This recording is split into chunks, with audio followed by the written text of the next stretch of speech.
Bismillahirrahmanirrahim. Now we will move to the life on land. पहले हम पढ़ रहे थे कि वाटर में लाइफ किस तरह से है और वाटर किस तरह से रिसाइकल होता है. Now we will move to the life on land. तो लाइफ ऑन लैंड, जहाँ पर भी ज़मीन पर, लैंड का मतलब क्या है? We will talk about the terrestrial environment. हम किसकी बात करेंगे? Will talk about the terrestrial only.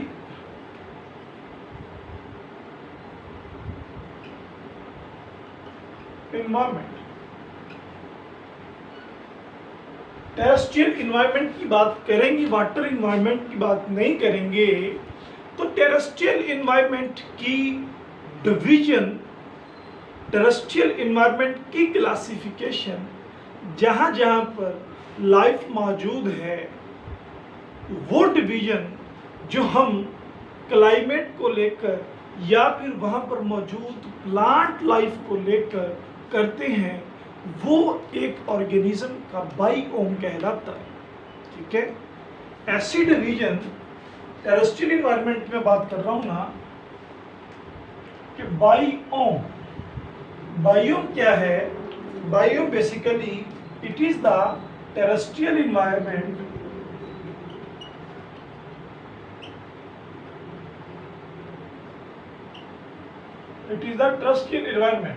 Basically इसमें दो चीजें आती हैं. एक चीज आती है वहां की प्लांट लाइफ और दूसरी आती है क्लाइमेटिक कंडीशंस. ऑर्गेनिजम्स के टेरेस्ट्रियल इन्वायरमेंट को लेना और वहां पर मौजूद प्लांट लाइफ और क्लाइमेटिक कंडीशन की बिना पर जमीन को डिवाइड करना, हिस्से बनाना, ऑर्गेनिजम्स को डिवाइड करना, that will be the basically biome. Biome आपने पढ़ा होगा ना कि major regional community of the organism, it is the biome. ये एफएससी की डेफिनेशन है. लेकिन अब मैं आपको क्या बताना चाह रहा हूँ कि बायोम ऐसा इन्वायरमेंट है जो टेरेस्ट्रियल है और इसकी दो बेसिस हैं. एक वहाँ पर मौजूद प्लांट लाइफ और दूसरी वहाँ पर मौजूद क्लाइमेटिक कंडीशंस. ये होता है बायोम.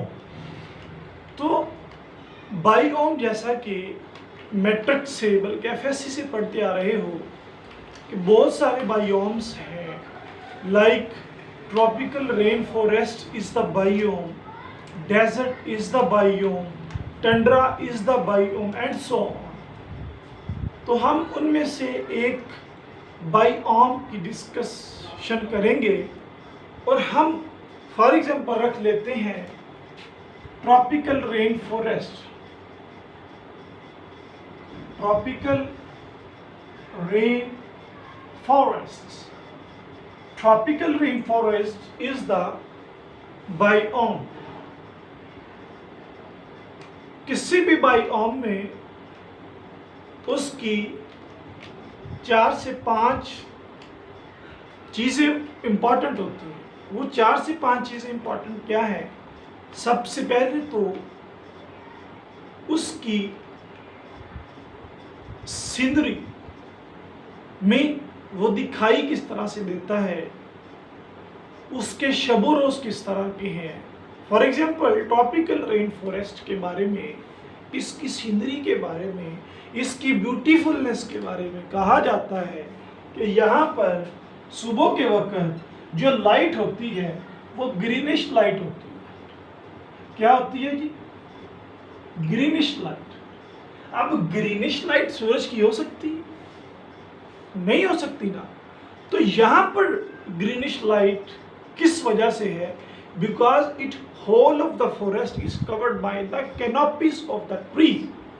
क्या है कि इसका जो फॉरेस्ट है ये कैनोपी से कवर होता है, कवर बाय कैनोपी. और कैनोपी आपको पता है दरख्त की छांव को बोलते हैं. लंबे लंबे दरख्त हों वो छाँव कर दें, दैट विल द कैनोपी।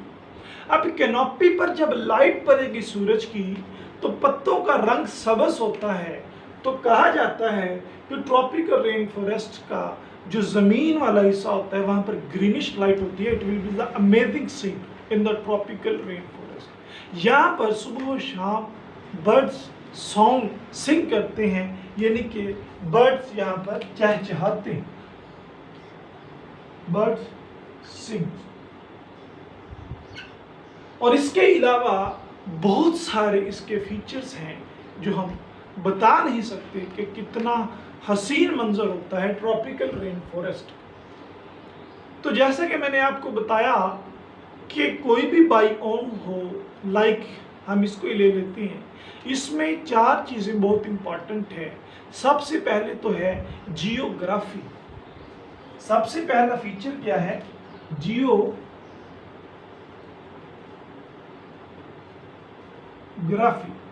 ठीक है, जियो और जीने दो। जियोग्राफी बेसिकली है क्या? जियो का मतलब अर्थ और ग्राफी का मतलब उसकी प्रेजेंस। अब अर्थ पर ये बायोम किस किस जगह पर मौजूद है, किस किस जगह पर प्रेजेंट है, that will be the geography of the tropical rain forest. तो ट्रॉपिकल रेन फॉरेस्ट में बेसिकली ये lies to the equator of the earth. Earth का जो सेंट्रल पार्ट होता है उसको इक्वेटर बोलते हैं। ये कहा जाता है कि it lies basically to the equator. Equator से क्या मुराद है?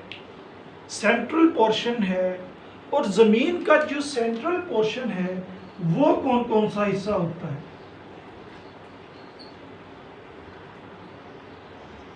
सेंट्रल पार्ट में ये 3 लोकेशंस मैं आपको बताने लगा हूं जहां पर ये फॉरेस्ट डोमिनेंट है, पाए जाते हैं। सबसे पहले तो है अमेरिका, फिर उसके बाद है साउथ एशिया, फिर उसके बाद है अफ्रीका।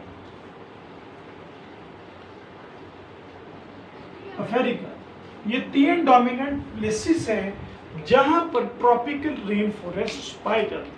ये हमारी एक बात है कि ट्रॉपिकल रेन फॉरेस्ट की जियोग्राफी किस तरह की है। अब हम बात करेंगे what is the climatic conditions of the tropical rain forest, कि यहाँ पर क्लाइमेट किस तरह से है। क्लाइमेट बेसिकली किसको बोलते हैं? आपको बताया था climate is the condition of area that extend over 1000 years period of time, जो 10,000 साल या इससे ज्यादा एक कांस्टेंट पीरियड रहे वेदर का, मौसम का, तो ये बन जाता है क्लाइमेट। तो क्लाइमेट बेसिकली जो ट्रॉपिकल रेन फॉरेस्ट का है वो मॉइस्ट है बिकॉज हाई रेन फॉरेस्ट, लेकिन टेम्परेट है, मुतदल है, और इसके अलावा यहाँ पर जो एनुअल रेनफॉल है वो है 4000 मिलीमीटर। एनुअल रेनफॉल जो है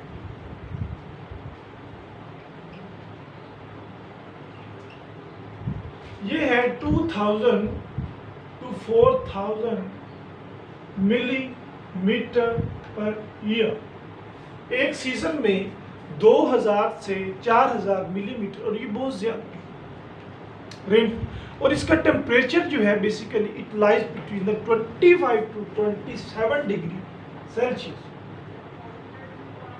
temperature between 25 degree Celsius to 27 degree Celsius इसका टेम्परेचर। और लाइट इंटेंसिटी मॉडरेट है, दरमियानी है। ठीक है, ये मैं आपको बता रहा हूं इसकी क्लाइमेटिक कंडीशन। अब ये दूसरी चीज हो गई तीसरे नंबर पर हम डिस्कस करेंगे इसकी सॉइल टाइप या सॉइल का स्ट्रक्चर, इसकी सॉइल किस तरह की होती है। Tropical rain forest soil structure. अब आप बताओ कि सॉइल स्ट्रक्चर जहां पर बहुत ज्यादा रेनफॉल हो, हैवी रेनफॉल हो, वहां पर सॉइल का स्ट्रक्चर किस तरह का होता है। सोचिए, जहां पर सॉइल रेनफॉल बहुत ज्यादा होती है, वहां पर सॉइल का जो अपर स्ट्रक्चर होता है वो मिनरल डेफिशिएंट होता है। एफिशिएंट नहीं, वो मिनरल डेफिशिएंट होता है। मिनरल डेफिशिएंट क्यों होता है? Because due to the heavy rainfall the upper minerals या organic matter will be leached down to the soil surface. तो फिर जहां पर बारिशें ज्यादा होती हैं वहां पर तो दरख्त अच्छी तरह से उगते हैं। तो ये तो अजीब ही मैटर है। और ट्रॉपिकल रेन फॉरेस्ट को अगर देखा जाए तो यहाँ पर तो वाकयातन बहुत ज्यादा दरख्त हैं। तो जब इसकी सॉइल ही ठीक नहीं है तो यहाँ पर दरख्त किस तरह से जनाब वाला? तो इसका आंसर ये है माइकोराइज एसोसिएशन। सोचिए, मैं उतनी देर एक पॉइंट लिखता हूँ कि आपको मैंने बताया सॉइल स्ट्रक्चर जो है वो बेसिकली मिनरल डेफिशिएंट अपर जो स्ट्रक्चर है वो मिनरल डेफिशिएंट है।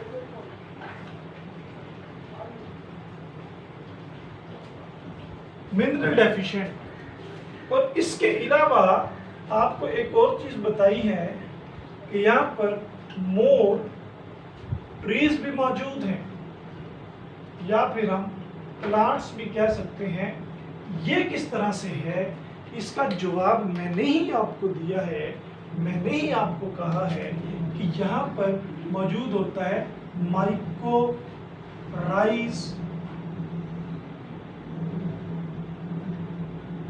एसोसिएशन।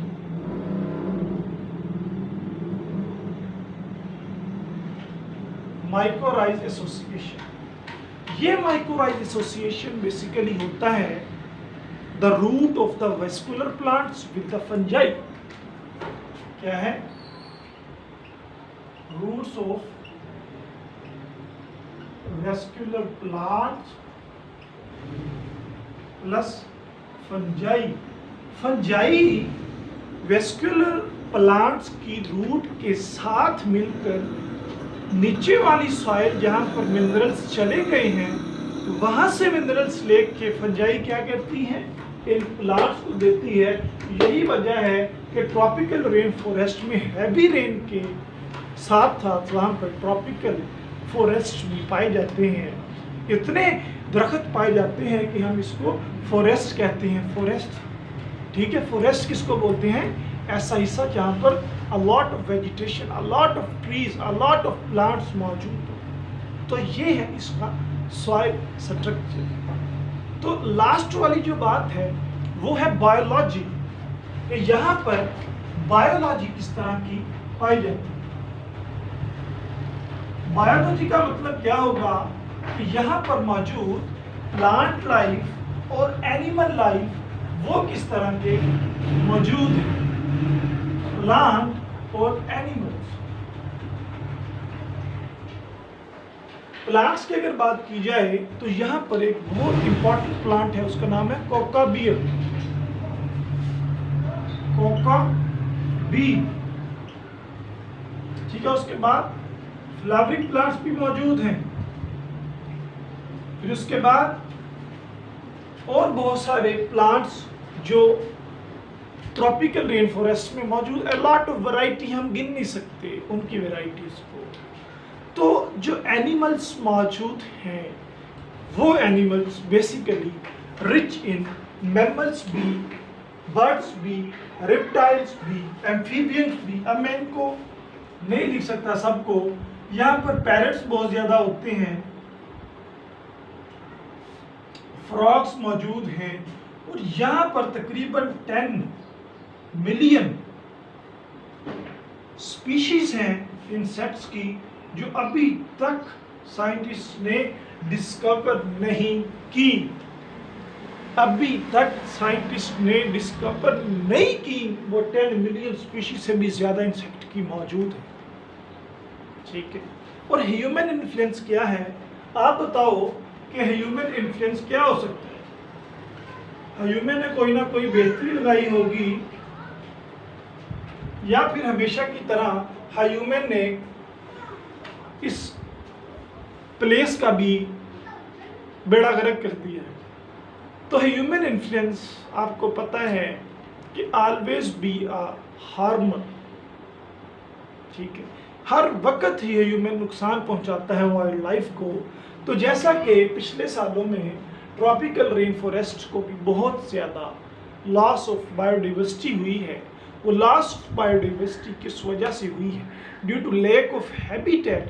हैबिटेट लैक किस तरह से हुआ है, due to cut down of the trees. वो cut down of the trees किस वजह से किए हैं, फॉर आवर फर्नीचर वो किस वजह से किए हैं, for building the roads, cutting down of the forest. ये डिफॉरेस्टेशन का एक पूरा आपको हेडिंग इसमें चाहे आप लिख सकते हैं कि डिफॉरेस्टेशन,